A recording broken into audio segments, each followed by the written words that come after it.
and welcome to Baseball Barbacast, the only baseball podcast in the world that would never podcast intentionally at someone else. I'm Jake Mintz. That's Jordan Schusterman, and maybe the Padres and the Dodgers should just listen to the show.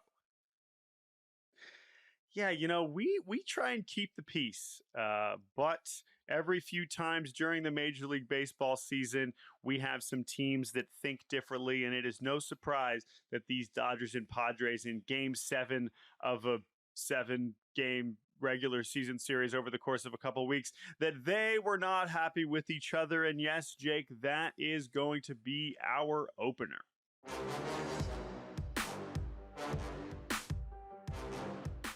Things got ugly, messy, frantic, manic last night in Chavez Ravine as the beanball wars exploded at Dodgers Stadium. And it was a bizarre one for a number of reasons. The Padres were pissed because Fernando Tatis Jr. had gotten hit, I believe, 2 times in the series before last night. The Dodgers had won the first 3 games of this set, going for the mop on Thursday night against the Padres. Padres run out to a commanding 5-0 lead. Tatis gets plunked late in the game by a gentleman I'd never seen in my life, Jack Little, pitcher for the Dodgers. And the bench is clear. Dave Roberts, Dodgers manager, Mike Shildt, Padres manager, kind of do the I'm rubbing my chest against your chest and not using my arms to fight you thing that baseball men very much love to do. Next inning, Ohtani gets hit. He says, everyone stay in the dugout. Everything's fine. I'm Shohei Ohtani. I am impenetrable. I think it feels like once a year we need to do this and discuss the ethics and morality of beanball wars. We are generally out on this, but this one was fascinating for a number of reasons.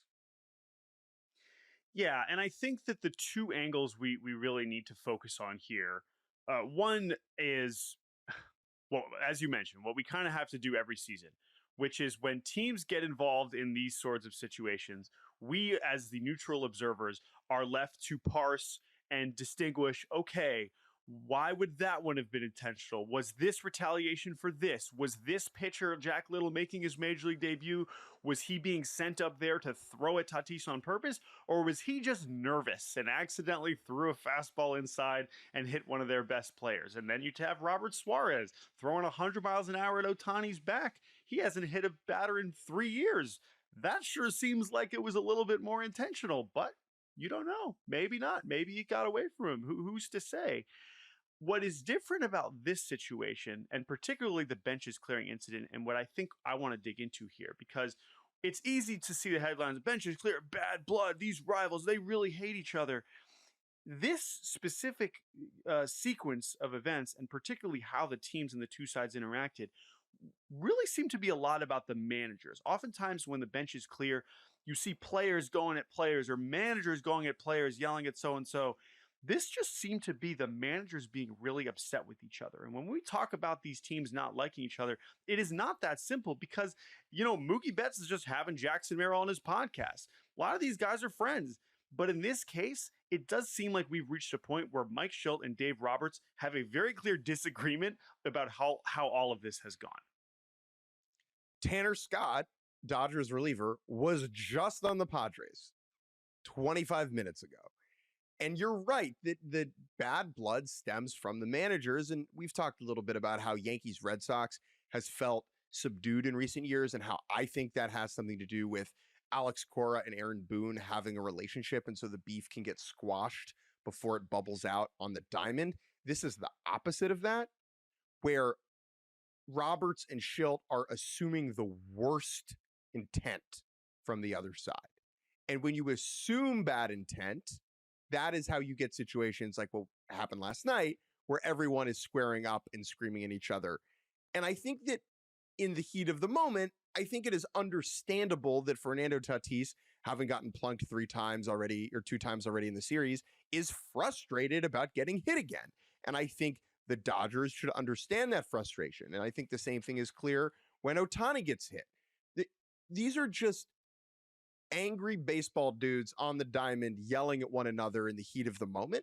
What does it mean moving forward? Well, if you look at what Manny Machado said yesterday, quote, they need to set a little candle up for Tati tomorrow and hope that everything comes back negative. What does it mean moving forward, Jordan? Yeah, and that's the thing. Is like, okay, and what if his hand is broken? Then what? Are we just going to keep throwing at the Dodgers' best players until they break their hand? This is what is so unpleasant about these situations. On the very basic level of all of us left to hold our breath and hope that our best players, whether it's our favorite team or not, are not going to get injured in a very serious way. But trying to parse and dig through and be like, okay, could that have been intentional? Why was that? It's not really fun to talk about because it's impossible. And Mike Schultz said this after the game. He's like, only they know. Like, he was asked, do you think it was intentional that they threw at Tatis? And to be clear, this was the third time he was hit. And when we say the series, I believe he was hit once during the series in San Diego, and then he was hit once earlier in this series, and then now this third time. But it all feels compressed because it's over a small amount of time. And Schultz says, he's like, only a couple people know whether it was actually intentional. But when you get to this point and this many people are getting hit, enough is enough. And Schultz says, well, my teams never get into these altercations because we never throw people on purpose. And then he says, but, eventually you kind of have to stand up for someone.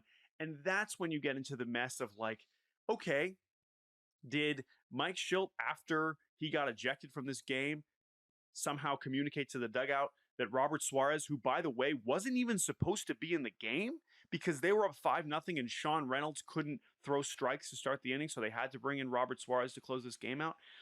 Did they say, hey, Robert Suarez, you gotta hit Ohtani, you gotta do this? Or was Robert Suarez being a teammate? And did he want to take it upon himself because he cares about Fernando Tatis and he wants to throw at Ohtani? That's possible too. That doesn't make it any better who is making the decision to throw at people. But because there's so much nuance in all these situations, it's just exhausting to try and parse through these things because the reality is we aren't ever going to know which ones exactly were intentional and which one weren't. And that's why I don't like talking about this whenever it happens over and over. And each fan base, each team thinks that their own team is infallible and blameless. And so you end up with two mountains of morality screaming at the other, and we just end up here. And generally what will happen is it all just dies down and it simmers out, and then you forget about it, and then the next time these teams play, they run the video back, and usually everything's all right. Padres Dodgers, I'm not totally sure if it will die down in that same way, just because they're probably both going to be in the mix the next time they play each other. And as long as, oh God, I'm going to light a candle here. I got a candle right here. I'm going to light a candle here that Tatis is okay. Because you know what, Jordan? I don't want to talk about this again. It's that freaking simple, but we felt like we had to because it was the story of the night last night.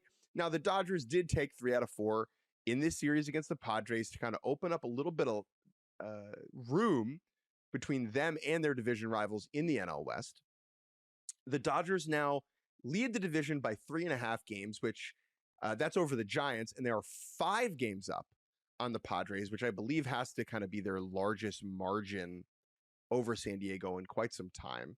We are finally starting to see the Dodgers, who have the best record in the National League right now as we're talking, just starting to pull away a little bit in the National League.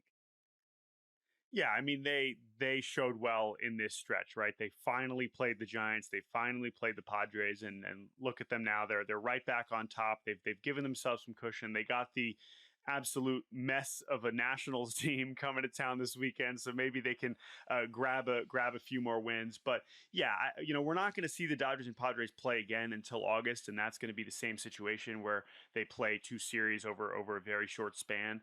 But we'll see where the standings sit at that point. We know the Giants are still certainly trying to make things interesting. The Diamondbacks still remain a little bit less relevant at this point, but we'll at least keep an eye on them. They have the talent to remain in the mix. But as always with the Dodgers, just when you think we were like, oh, there they are. Oh, only 1 game lead. Oh, this is the chance they could, when we talk in a few days, they could be in 3rd place. And that's like, no, that's not what happens with them. They find a way pretty much every time.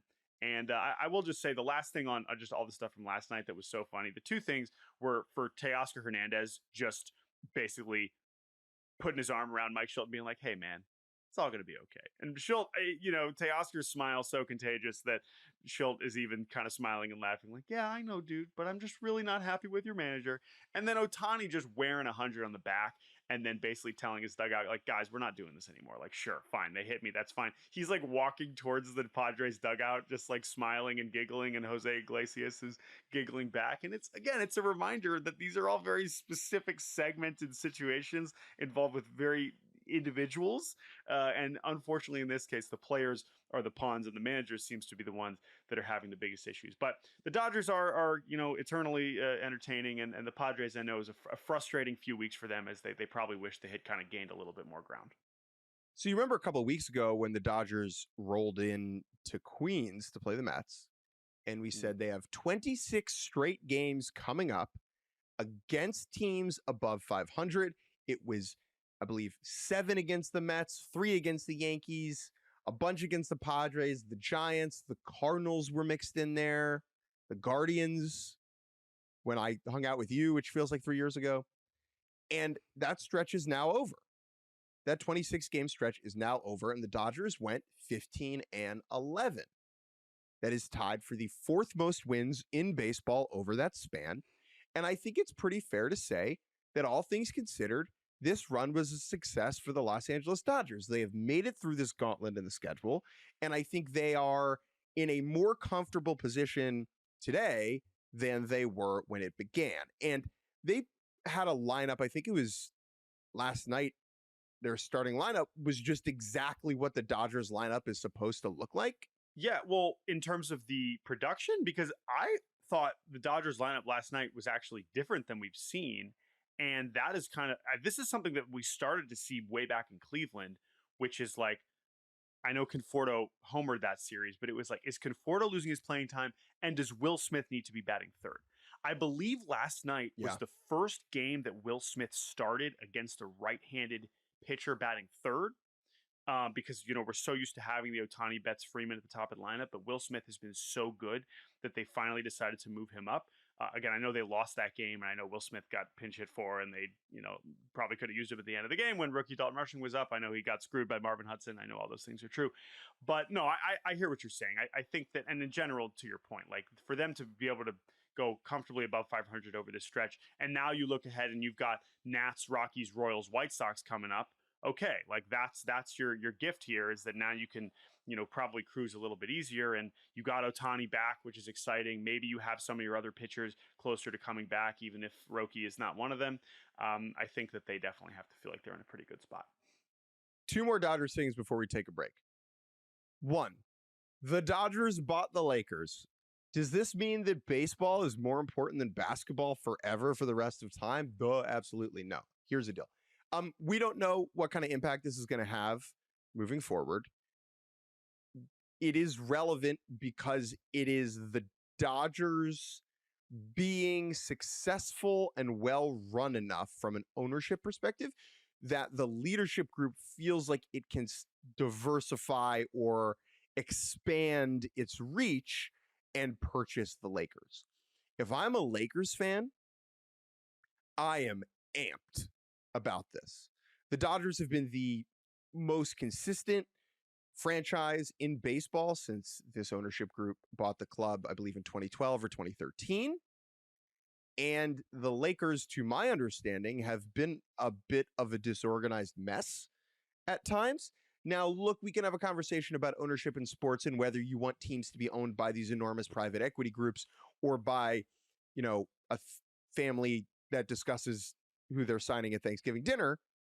But I think that in this specific case, the Walter and Co.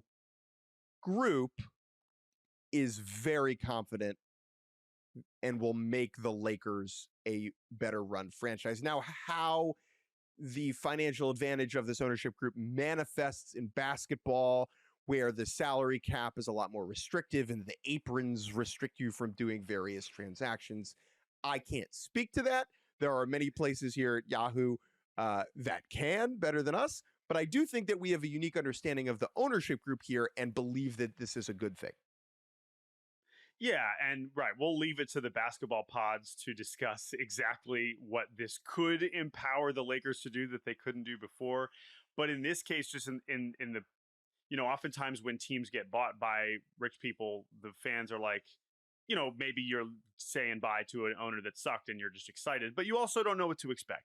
But in this case, it's like the easiest thing to get excited for ever. If you're a Lakers fan and a Dodgers fan, you're like, yeah, that's going pretty well over there. So I'm pretty sure this is going to go pretty well over here, even if it's, different restrictions and whatnot. And yeah, I think it's just yet another. And I mean, if anything, not that these teams didn't have the occasional collab.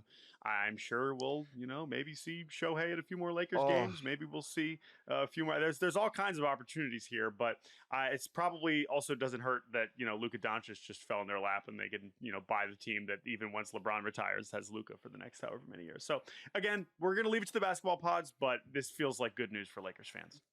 We better not get the White Sox Bulls style City Connect uniforms with the Dodgers and the Lakers. I will be furious. If the Dodgers are playing in purple and yellow. But boy, those would sell.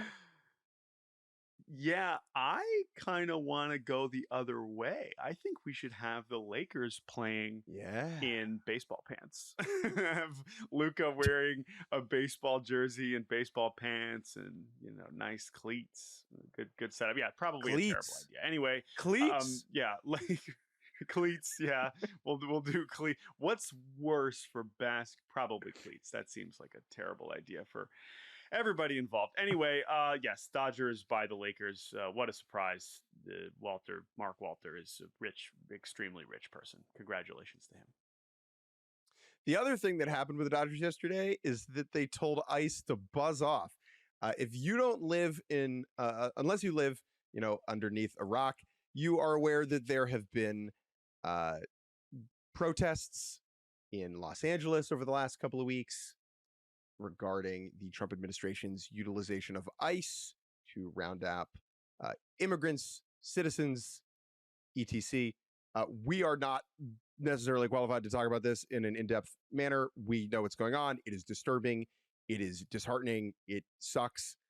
But the Dodgers, who I would refer to as one of the most important institutions in the city of LA, had remained relatively quiet on the matter up until yesterday. Dave Roberts had been asked about it. He said kind of what I said before. I don't know enough about this. I think then Kike Hernandez had a post about it where he said that LA is a city of immigrants, and he believes that what ICE has been doing in LA is a bad thing and is horrible, et cetera, et cetera. Yesterday, it came out that the Dodgers were planning to make a more public statement and implement some sort of programming that protects immigrants in the city. That news kind of filters out. And then the next thing we know, ICE is at Dodger Stadium. Unmarked vans, the types of which that have been used to round up people in other places in the city, just appear in the expansive Dodger Stadium parking lot complex, and it turns into a whole thing. The Dodgers deny ICE access to the parking lot, and eventually those vans turn around. Unfortunately, so let's just say, feels to me zero coincidence that ICE shows up on the exact day the Dodgers are set to announce support for immigrants in Los Angeles. Like that, maybe it was a coincidence. Feel skeptical. And then Stan Kasten, who is the team president of the Dodgers, says we're going to press pause on announcing what we were going to do, which is unfortunate and kind of seems like this is exactly what ICE wanted. This is all to say, generally good on the Dodgers for taking something resembling a stand here. I don't think it is enough, and I think they will do more moving forward. But it is important, I think, that the Dodgers recognize their importance as an institution in the city. Because when they have the parade and they win the World Series and they are celebrating themselves as important to the cultural fabric of this particular place, that has to have two sides. It can't just be reveling in the victory of it all and selling hats that have L's and A's on them. It's also taking a stand when it matters. And I think the Dodgers are a little late to the party here in this regard when it comes to what ICE has been doing in Los Angeles. I am hopeful moving forward that whatever they were sent to announce will be announced, and it will be a positive step in the right direction. Yeah, I echo all those sentiments. I mean, there's obviously a lot of horrific and discouraging things happening around the country and the world right now that we, of course, don't talk about much of on this baseball podcast. But when it's no surprise we've covered a few examples of it already. But it's not a shock that we are arrived at a point where our government is impacting the sport we cover and literally showing up at the door of the most or one of the most important teams and forcing them to respond in this way. And I think the everything you just said I'm with, but again, the fact that the Dodgers, right, like it was a choice for them to point, not just to deny them, but to put out a statement and say this is what happened, we denied them. That is a very intentional thing that carries weight to some degree. But this is, unfortunately, because this is the time we're living in, this is very much a developing thing, and we are going to have to keep monitoring this because here we are. This is going to start impacting every part of our lives, and this is a small and obviously troubling example of that. Well, it's also baseball, a sport that is made up by like 35% Latin American immigrants who are living in America. And I think that means that the league and the Dodgers organization has an even higher responsibility than other sports in other places to participate in this and to stand up to what has been going on in Los Angeles. All right, let's take a break.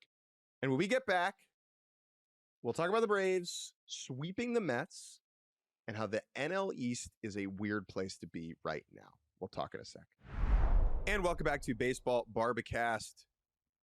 A little bit of standings movement over the National League East, where the Atlanta Braves swept the Nueva York Mets this week, 3 straight games in Atlanta. The Mets are now on an L6. Braves, probably the high point vibes-wise of their season thus far. Now, it certainly helped that in this series, they had Spencer Schwellenbach, Chris Sale, and Spencer Strider lined up, all of whom pitched well. Strider last night, in closing out the sweep, looked the most like Spencer Strider that he has looked this year. The fastball was the fastest it's been in the first inning this season. It had more carry on it. He was throwing a ton of sliders. He was much better against left-handed hitters. We still haven't really seen him work in a third pitch a whole lot, but I would say this was a significant step forward for Spencer Strider, a significant step forward for the Braves, who, and maybe we should have really appreciated this more at the time, getting Ronald Acuña Jr. back has been really important. Heading into the season, one of the main narratives of the Braves was, what do Acuña and Strider look like when they get back? Because these two players coming back from significant injuries deserve a little bit of grace and a little bit of runway to return to the best version of themselves. In regards to Strider, we have seen that he has needed a bit of time to get back to the Spencer Strider we know and love, the one that racks up strikeouts by the dozen.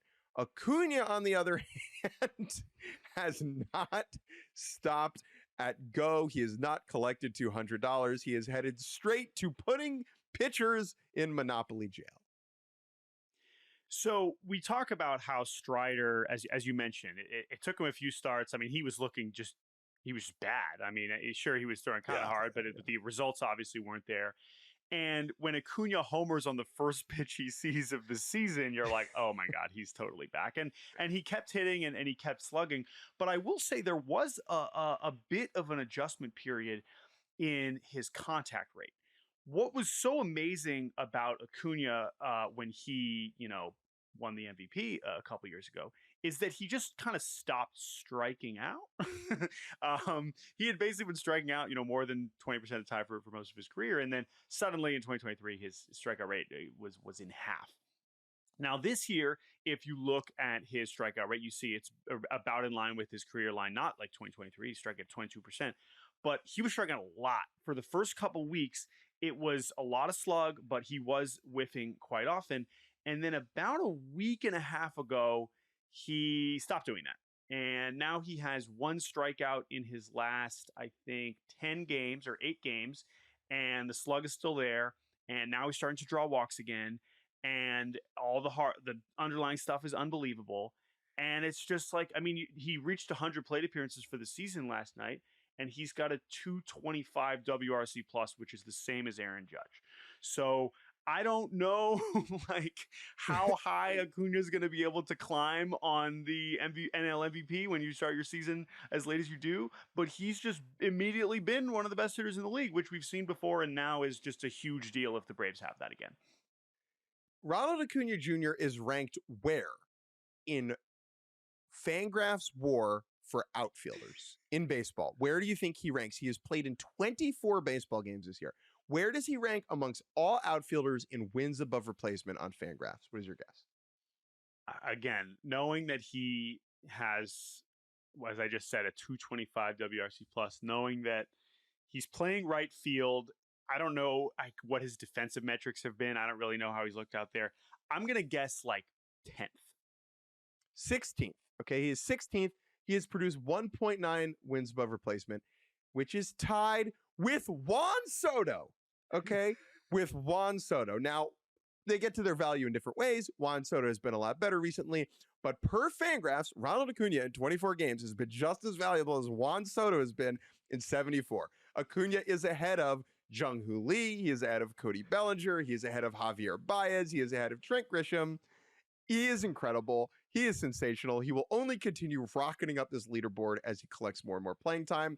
He absolutely should be at the All-Star game in Atlanta. I think given how well he has played, he will be. He deserves to be. He is one of the premier stars of the sport. The Braves and our sport are significantly better now that Ronald is healthy, and it changes the outlook of the Braves for the rest of the season. Like, yes, it has been a really horrendous first couple of months for the Atlanta Braves, underwhelming, well below their standards. Yes, they are still 5.5 back in the wild card. Yes, they are at 34 and 39. But Jordan, let me ask you this question. The teams that are ahead of the Braves in the wild card race, I'm going to say a name of a team. You're going to tell me if you trust that team more or less than the Braves. Arizona Diamondbacks or the Atlanta Braves? Who you got? Make the playoff. Braves. Cincinnati Reds. Braves. St. Louis Cardinals. Ooh, swept the White Sox. Braves. Milwaukee Brewers. Braves barely. Okay. And then you get Padres, Giants, Phillies, who are the teams in the spot. So my point is, the Atlanta Braves are still 5.5 back, but I feel like they will carve that gap down pretty quickly. Yeah, I mean, vibes and just what this team looks like. It took, 70 games, 75 games, but now I feel like I'm watching the Braves. And it's possible that the hole that they have dug themselves in the wild card, or at the very least in the NL East, where they're still an astonishing 10 games back, is too deep for them to have any chance of winning the division. But this is it. This was the first real stretch where it was like, oh yeah, that's the team we thought was maybe the second best in baseball. I mean, we were all saying that, right? Coming into this, I think a lot of us were when we were projecting, once they get Strider and Acuña back, and we know they start 0-7 and so many other things are going wrong. And we said, no, this team just sucks. Who can Acuña and Strider can't save them. And we know there are other things going right, like Schwellenbach, like Sale, like some of the other hitters that are helping them get back into the mix here. But it is also a reminder of what Acuña and Strider can do when they are cooking. And that is very, very, very compelling. The one of the Braves thing that I want to make sure we mention before we open it up to the rest of the National League East is a Major League debut that is coming on Friday. A right-handed pitcher by the name of Didier Fuentes. This child turned 20 years old a couple of days ago. He was born on June 17th, 2005. Yes, that's what that means. He is the first player born in 2005 to reach the major leagues. Of course, we have only two 2004 babies in the big leagues. That's Jackson Chourio and Roman Anthony. But where the heck did this come from? Because a lot of people had never heard of Didier Fuentes before yesterday, and that's totally valid. He was one hell of a pop-up prospect last year, a Colombian right-hander who is not especially physical, but has a very, very special fastball and very advanced command. And that fastball and that command and that kind of aptitude has enabled a team like Atlanta, who is, as we know, very aggressive with their promotions and with their pitchers in particular. We saw a version of this a couple years ago with AJ Smith-Shawver. This is an even more out of nowhere ascent, and now you have a guy that's coming up to make his major league debut at age 20.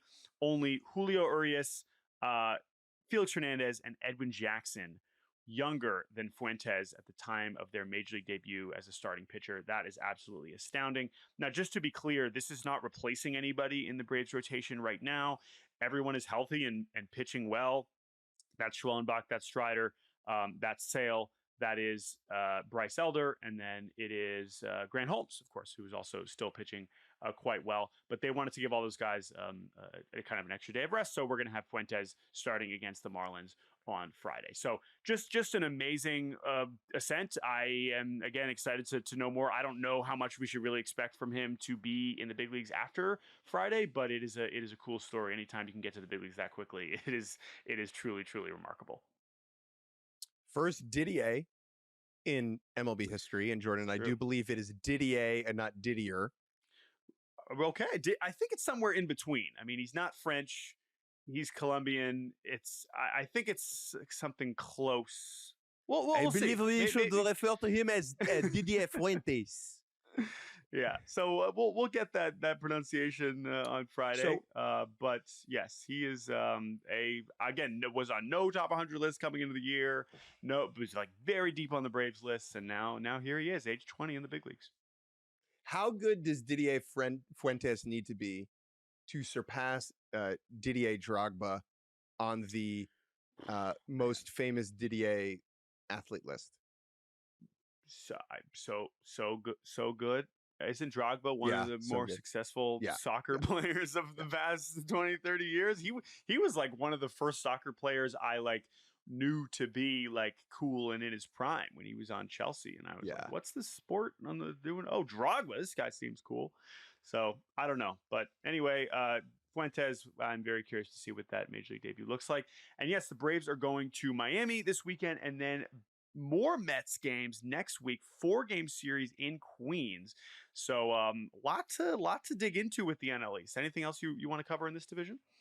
Well, they have 4 in Queens, and then they have 3 at home against the Phillies. So there are 10 straight games here against the NL East for the Braves. As far as the Mets go, remember how worried we were about Juan Soto? I don't, because Jake and Jordan were not worried. He did look out of sorts. That remains true, right? It was Juan Soto was not Juan Soto for a significant stretch of the season. He now has an 1101 OPS in June.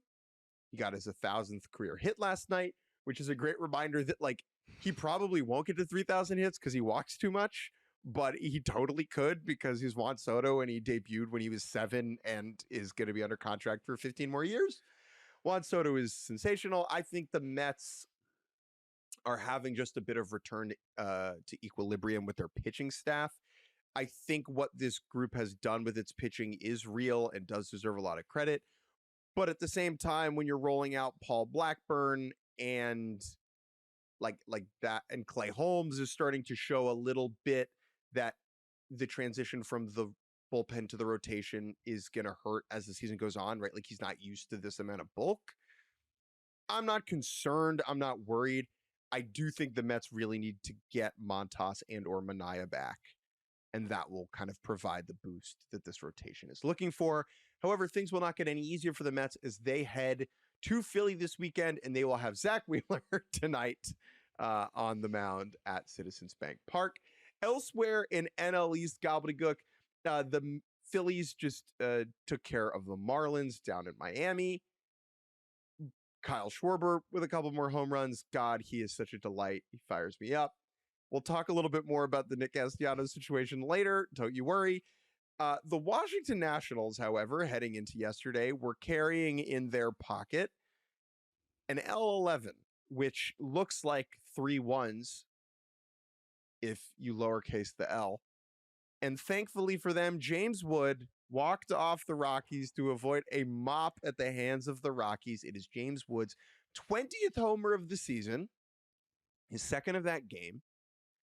And as much of a mess as the Nats are, James Wood, I think it's fair to say, single-handedly makes the Juan Soto trade palatable. The Nats have gotten a lot of credit for how they have handled that trade and who they got back. And I think, like, it was what? It was 2.5 years left of Juan Soto or 6 of James Wood? Yeah. And here's the thing. That's the thing. James Wood is at the point now where he's single-handedly carrying that deal. And that's, if you ignore CJ Abrams and Mackenzie Gore, good baseball players. But I think what James Wood is doing right now is kind of what I thought he would do in 3 years. And he's just kind of like already doing it. And so it seemed like this would take more time to figure out. I think that is what is so astonishing about what he is doing right now. And I am so grateful to the Rockies for pitching to him for some reason. More on that later. But James Wood this week is doing his best to, I mean, he's certainly keeping the Nationals watchable, but he is one of the best players in the league. He is one of the most terrifying hitters in the league. The kinds of things he can do offensively are very different. And that is why he was, the most important player coming into the season. And as much as we think Dylan Cruz is going to be a good big leaguer, and I hope he still is, James Wood is a completely different category of impact talent, and I think we're really starting to see that. That said, is he saving this national season? No. This was only the second series. Sure, you avoided getting mopped by the Rockies at home. You still lost the series to the Rockies, and you're only the second team that did that this season, right? Joining the Marlins. And so, and I mentioned the Marlins too, right? Because the Nationals, remember when we did our standings draft game, right? The Nationals in 4th place for the last few years, or at least last 2 years, right? Since, of course, the Marlins decided to start tanking, felt like Nationals in 4th place. I mean, that's lock of all locks.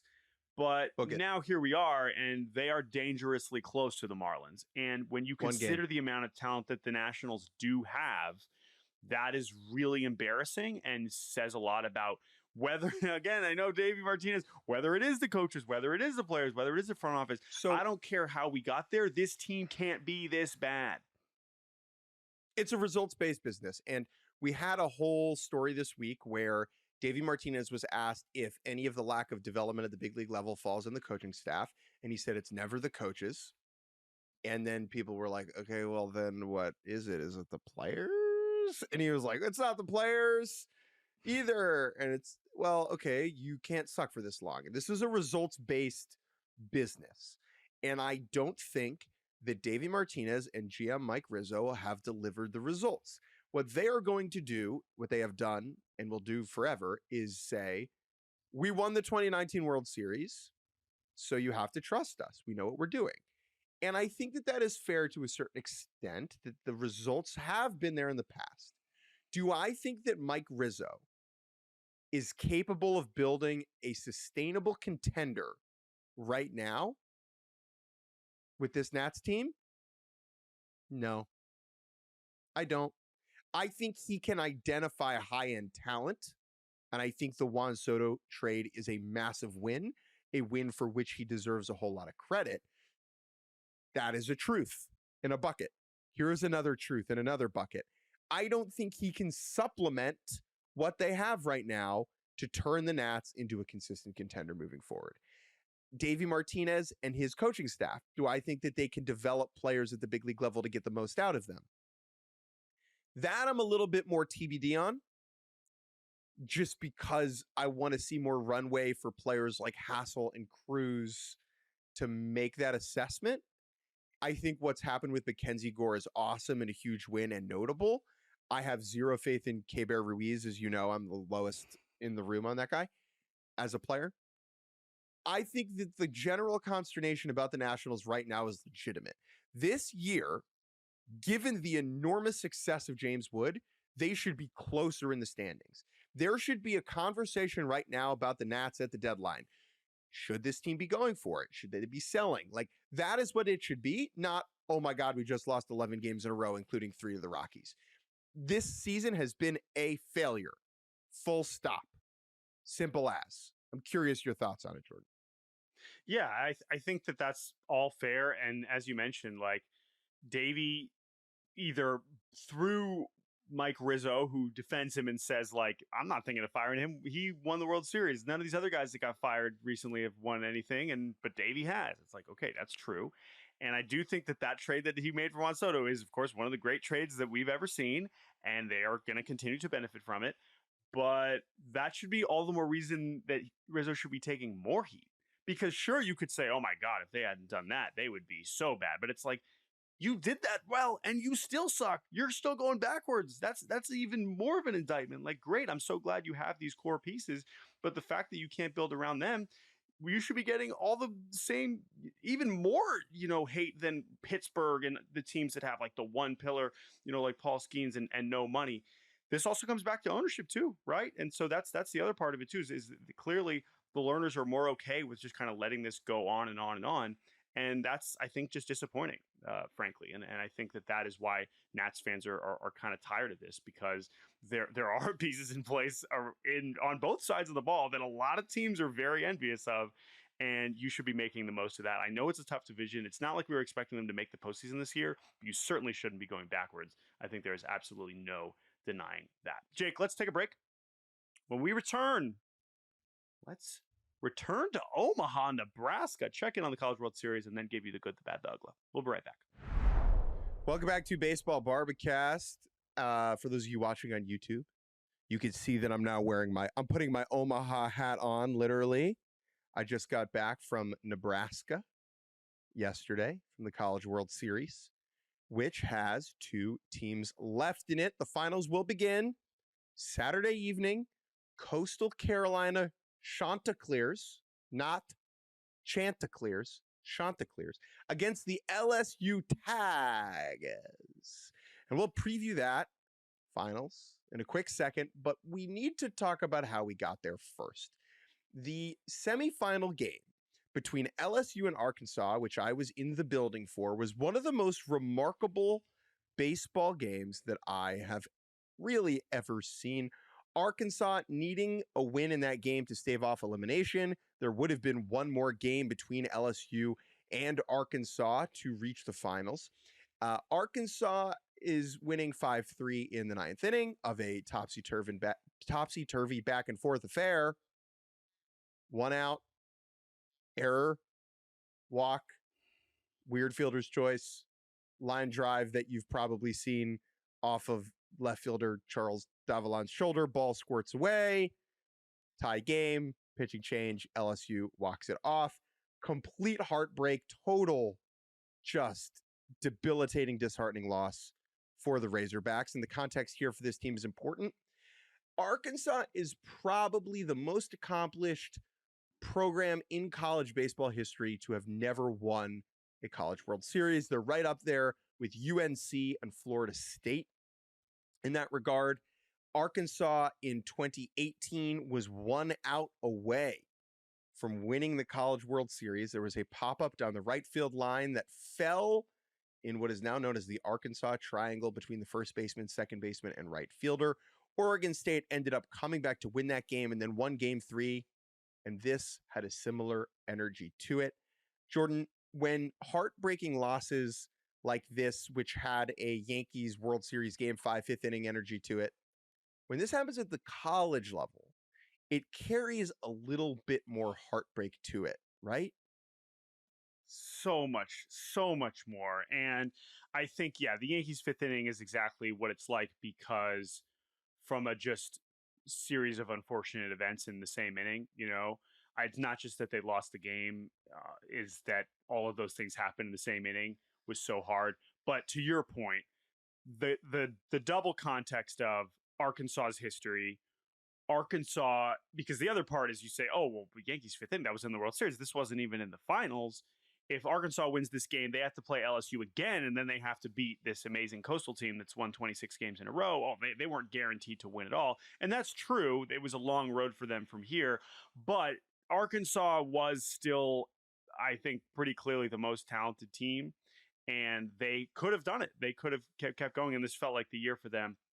But back to your main point, which is why it is so much harder to watch when this happens in college. Well, the obvious thing is that these are younger human beings who of course are not as used to these levels of pressures and the weight and the stakes and all these things. But it's also as simple as, for a lot of those guys, including Charles Davalon, who is going to very deservingly be a first top 2 round draft pick coming up next month. That's it. That was the last college baseball game that he played. And while the Yankees, of course, were heartbroken and cared a lot, and it really hurt, and they changed their team a lot, but a lot of those key guys get to come back and try again, and they make a lot of money doing it, and they're professionals and they're adults. But when you feel like you are responsible for your school falling short, and then knowing that you have to move on because that's just kind of how this works, and in some cases there's also just seniors, right? I mean, that's another thing that of course we see all the time at like the Division III level, when we see heartbreaking losses all the time, and that like that's truly the end of their actual baseball career. Like that is really where it hurts. Charles Davalon, we think, is going to be a great player, going to be a big leaguer, but it's still just so painful when you understand what seasons like this mean to programs like Arkansas. And the game ends, and I go down onto the field on the Arkansas side and just tried to soak up a little bit of that energy. And, we see Davalon in tears. I think that kind of undersells it a little bit. I think he was really crying as much as I've ever seen an athlete cry. And I think that that's okay. If you listen to this podcast, that Jake and Jordan are pro crying in baseball. He was inconsolable. He went up to his coach, the head coach of Arkansas, Dave Van Horn, and said, "I'm sorry," right? And Dave Van Horn said, "You had nothing to apologize for. We wouldn't be here without you," and that is true. The pain of this goes away in time, and the good stuff is what he will remember, and what Vahiva Aloy will remember, who had a weird play on a ball in that inning. And I understand it is a slightly different context and stakes, but we've talked about how my college career ended, Jordan, which is I crumbled and peed my pants in a regional tie game in the bottom of the 10th inning and hit the first guy I faced on the first pitch I threw, and then hit the second guy on the first pitch I threw him, and I walked off the mound and was a mess, and I never threw a competitive pitch again in my life. And like, at the time that sucks, and it still sucks now, but as it fades away, you remember the good stuff, right? Like, and the other stuff fades. Now, look, the stakes in Omaha on TV with a fan base where there's NIL money, I get that's different than little old Jake's D3 regional game. I understand. But I'm just trying to provide some context here that, like, in time, you remember the good stuff. And before we move on, I just want to kind of paint a picture of what I saw down there, something that I think really will stick with me forever. And I might end up writing about this, I might not. So I walked down to the dugout, and I am looking like down the first baseline, even with the dugout railing. Okay. And on the first base dugout bench are most of the Arkansas players, and they're sitting there, they're distraught. No one's talking. They're just kind of staring out into the distance at what could have been. And in front of them on the warning track dirt, the kids of Omaha are let out onto the field for Kids Run the Bases night here at Charles Schwab Field. And so you have like 200 kids, like ages 6 to 10, 2 to 12, whatever, running onto the field to go run the bases in front of the Arkansas waterworks. And the Arkansas players are kind of having to like weave their way through the line of kids to get back to the dugout. And you see the Arkansas guys looking out at these kids and looking out at their own past, right? At like the innocence of these kids running around on a baseball field, and the kids on Arkansas that will never play again being reminded of what once was. And then behind the Arkansas guys, as I want you to like look at this out towards the first baseline, right? You have the kids on the dirt track, you have the Arkansas guys on the dugout, and then in the stands, you have all the Arkansas guys' parents waiting for them. And you see these three generations in a way of baseball participants. The parents who drove the players to every game and paid for travel ball and baseball pins and gear. And then you have the players who are caught in between their past and their future. And this image, it will stick with me forever. And then one of the kids running the bases, he's walking by the dugout and he just looks towards the bench. This kid was maybe 6 years old. And he looks at them and he just goes, "Hey, you guys did good." And I just if you've ever played competitive sports at any level, you know that feeling of when it's over, right? When it's done. And I didn't cry because, it would have been a little weird. And I don't know any of the Arkansas players personally, and I don't care about the university. It doesn't mean anything to me, right? But if you played at any level of any sport, it puts you in this position where you feel this half cry behind your eyes. It's a little heavy. You feel bad for these kids. And I know that in that moment, if I'd gotten a call from any of my college teammates in that exact moment, I just would have wept. I just would have been a puddle. Yeah. In that exact moment. And so that's just the story and image I wanted to share of the 3 generations of baseball in that moment. And for me, it was just so beautiful and indicative of why this sport and the never-ending cycle of it is wonderful. And one day, those Arkansas kids will be in the stands and their kids will be in the dugout, and there'll be another group of kids going to run the bases on Kids Run the Bases night after an elimination game in the College World Series.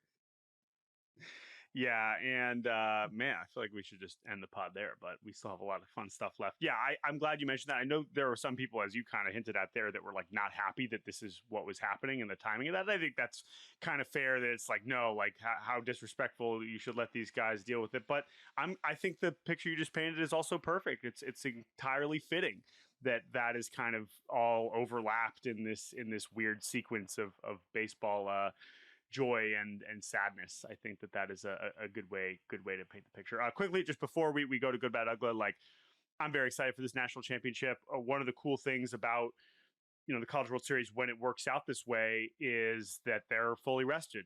And these teams have been rolling, and that means we are going to get the best possible pitching matchups. We're going to get Cade Anderson, LSU lefty, who might be the first overall pick this year. He's not, considered a generational, life-changing talent like Paul Skeens, but my gosh, is he a good pitcher. And him, Anthony Ianson, who's another possible top 3-round pick, going for LSU presumably in Game 2. Case and Evans, we'll see. They have a lot of arms they could choose from if it goes to a Game 3. And then Coastal's got real guys too. Cameron Flukie, who's a sophomore, he's going to be a draft guy for next year. Jacob Morrison, one of the most statistically dominant pitchers this year, a really, really big right-hander who's probably going to be around 3 to 5 this year pick. Riley Eichhoff, who's kind of more the consummate college starter.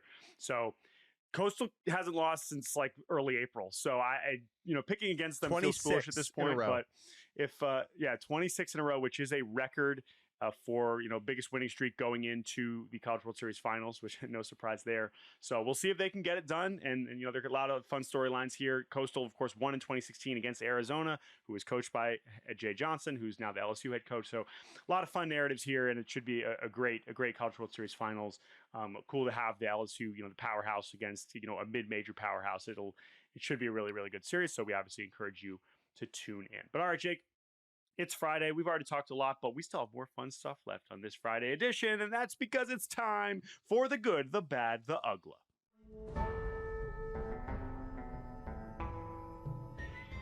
All right, I will start off with my good. Yesterday, we mentioned this.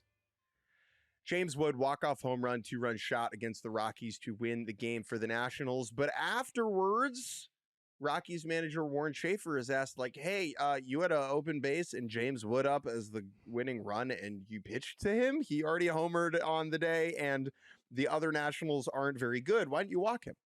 And a lot of managers, and we've seen this before, will kind of go, they'll be like, I don't know, we thought it was the right idea. We trust our guy to go get the out. Warren Schaefer said, quote, "That's on me.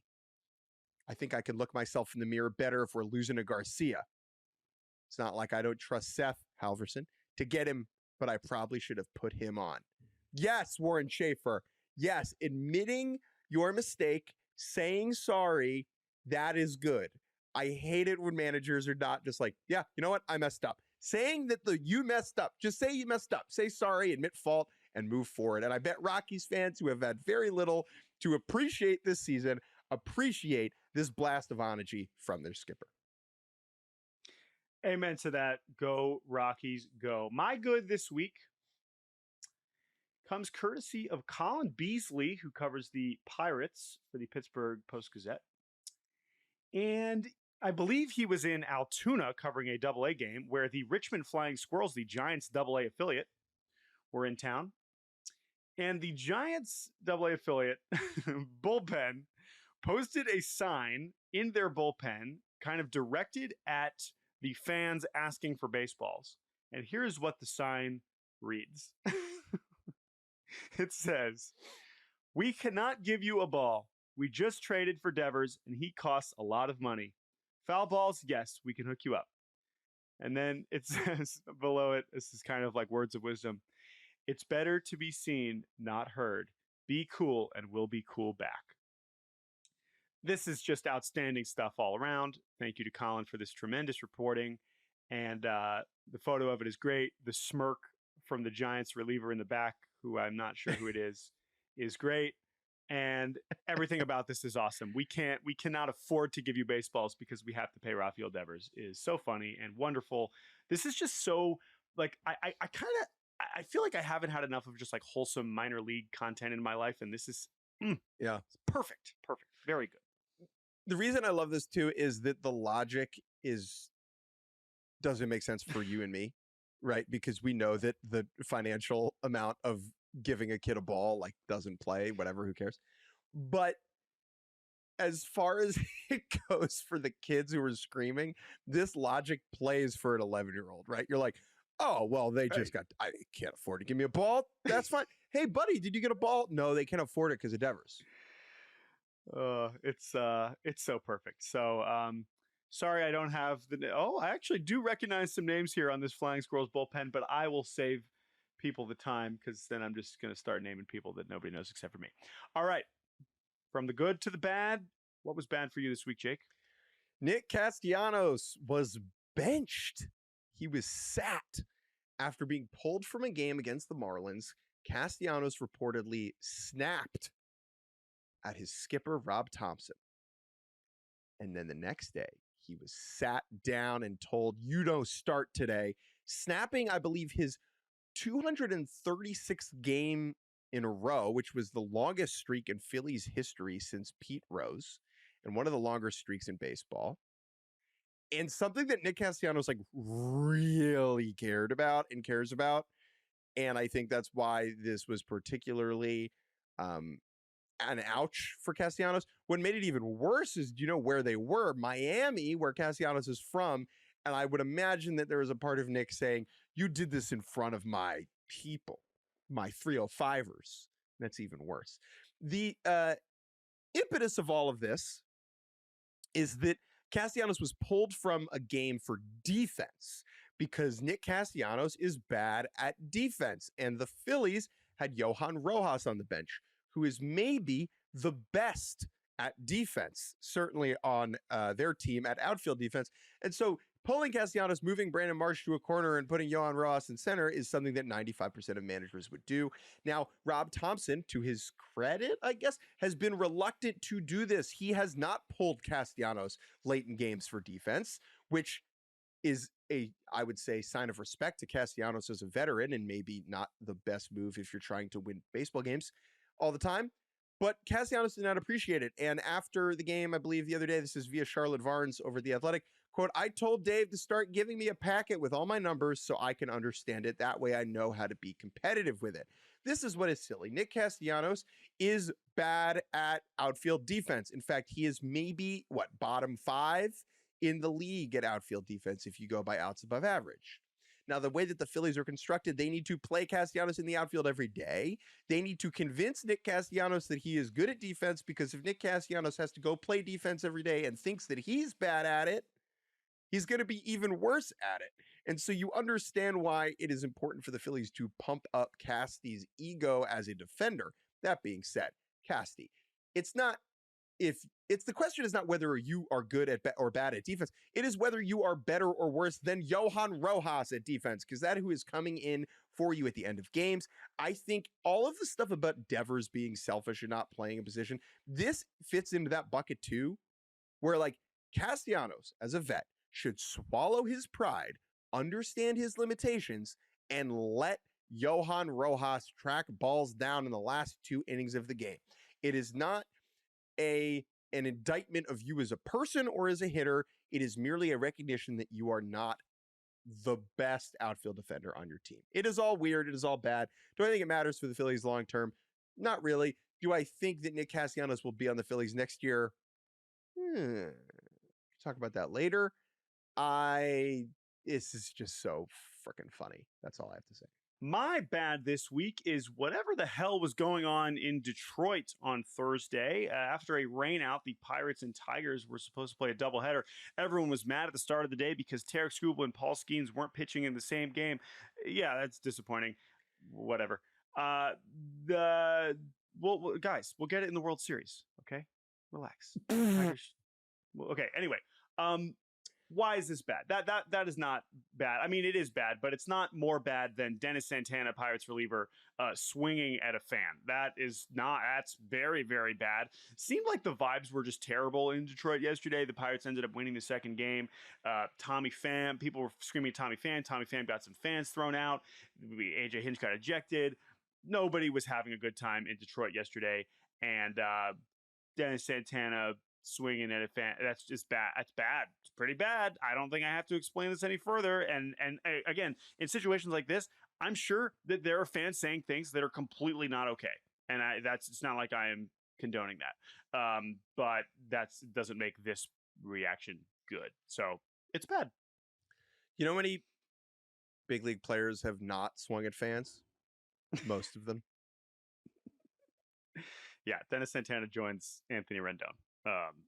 Which is not a good group to be with. All right, let's go to Uggla. What you got for Uggla, Jake Mintz? Pope. The Pope is back, knowing ball. It feels like we do this every week, and that's awesome. This should be in good. We have a video of the Pope getting a White Sox chant yelled at him at the Vatican, and it's 2 dudes filming this, and they're going, White Sox, White Sox. And as the Pope strolls by on his Pope mobile, he realizes the chant and starts chanting White Sox with them. I want to know who these 2 guys are. And I think that it's a weird thing to chant because they should be chanting Let's Go White Sox and not White Sox, White Sox, White Sox. That being said, the Pope recognizing them is just the best. Yeah, I agree. This is super Uggla. I do now wonder if that the rest of the world now finds out that he's a White Sox fan, even if they don't know that the White don't know anything about the White Sox. Like if that's just one of his defining personality traits, that even random people from Luxembourg are like White Sox, White Sox. That would be great. And maybe that's what was happening here. Because to your point, don't you say Let's Go White Sox? Isn't that a more standard chant? Yeah. So maybe this was an example of people just knowing that he would respond to saying White Sox. It wasn't like they were chanting White Sox, White Sox, right? The accent wasn't thick enough, but it did have an aspect of non-ball knower behind the chant, which is insulting to me because the Pope is indeed a ball knower. My Uggla this week is the Ryan meetup at Coors Field. There is this group of people named Ryan who go around the world and meet up with each other and get as many Ryans as possible in the same place. It is one of the funniest things ever. They have organized to do this at Coors Field today, this Friday. And who is promoting it but our dear friend and former podcast guest, Ryan Spielborg. And I was wondering, why the hell are we doing this at Coors Field, other than Coors Field is a good place to have a good time, no matter what your name is. And it can't be, even though the news stories are not explicitly acknowledging this, it can't be an accident that it's the team with the most Ryans. Ryan Feltner, Ryan Ritter, Ryan Mollison, Ryan McMahon. I think only 3 of them are currently on the active roster, but it is still more than any other Major League team. I did all kinds of research into how many Ryans we've had in Major League history. Quickly, Jake, before we end the show, how many Ryans have played in Major League Baseball in 2025? How many do you think? I just named 4 of them. I'll say 14. 27. 27 Ryans including all-stars Ryan Helsley, Ryan McMahon, Ryan Presley. Of course, some other great Ryans. We got Ryan Braun in the past, Ryan Dempster, Ryan Howard, Ryan Klesko, Ryan Ludwig, Ryan Vogelsong, Ryan Zimmerman. Shouts out to the Ryans. There have been 123 Ryans in Major League history. Why you always Ryan? That is the good, the bad, the Uggla. The weekend ahead, Jake. All kinds of fun stuff happening. We got Rafael Devers playing against the Red Sox. We got the Tigers going down to Tampa, where the Rays are maybe being sold. More on that next week. Nationals at Dodgers. That'll be interesting. PCA continues to dominate for the Cubs. They got the Mariners coming to town, and the Orioles head to the Bronx, where they will face the Yankees, who avoided getting mopped on Thursday, but still aren't playing very well. Two more quick things. Christian Campbell sent down to AAA, which is unfortunate because it was kind of the whole impetus behind the Devers thing. But it's fine. Don't think too hard about it. And then Sammy Sosa coming back to Wrigley Field. He has, to my knowledge, not been at Wrigley Field for like 20 years, and this is going to be Sosa Fest this afternoon at the Friendly Confines. Okay, very interested in that because he was at Cubs Con. That was like a whole thing over the offseason, but I guess at Wrigley Field is a new thing. So we will keep an eye out for that. And we will be back next week to recap the weekend. Thank you to Andrew Hartz. Thank you to TJ Brassel. Thank you, Jake Mintz, for doing this podcast with me. Hopefully everyone has a wonderful weekend, and we will talk to you later this week. Bye-bye.